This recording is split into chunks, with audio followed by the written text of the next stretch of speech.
Once upon a time there was a king who was very intelligent and powerful. However, he had one major weakness: he had a terrible temper.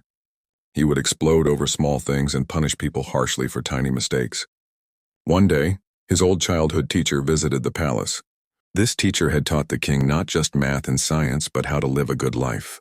During dinner, as they were chatting happily, a small fly fell into the king's soup. The king's face turned red instantly.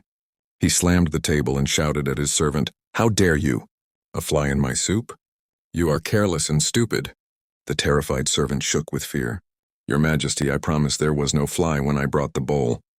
The king refused to listen. Seeing this, the wise teacher spoke softly. "Your Majesty, please wait. The servant didn't put the fly there. It likely fell in just now." The king snapped back, "Teacher, you don't understand. Small things like this ruin my whole mood." The teacher smiled gently and said, "Your Majesty, the fly did not ruin your peace. Your reaction did. A man who cannot control his own emotions can never truly rule a kingdom."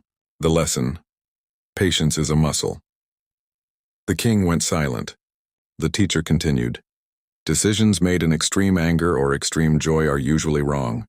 You must learn to wait." "I try," the king admitted, "but I can't stop my anger." "That is because you have never practiced," the teacher replied. "Muscles need exercise to get strong.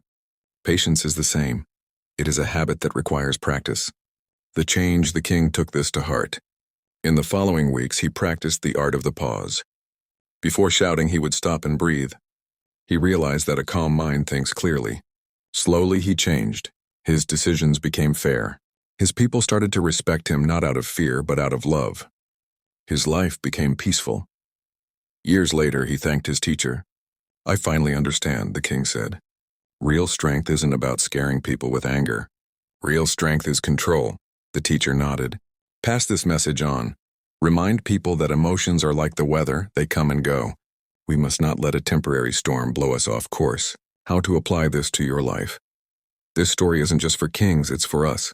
To master your emotions, practice this simple guide. First, identify your unique triggers. When you feel triggered, don't react.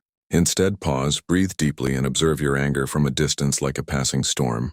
Practice this with kindness toward yourself. With time, you will learn to control your emotions, bringing peace and strength to your life.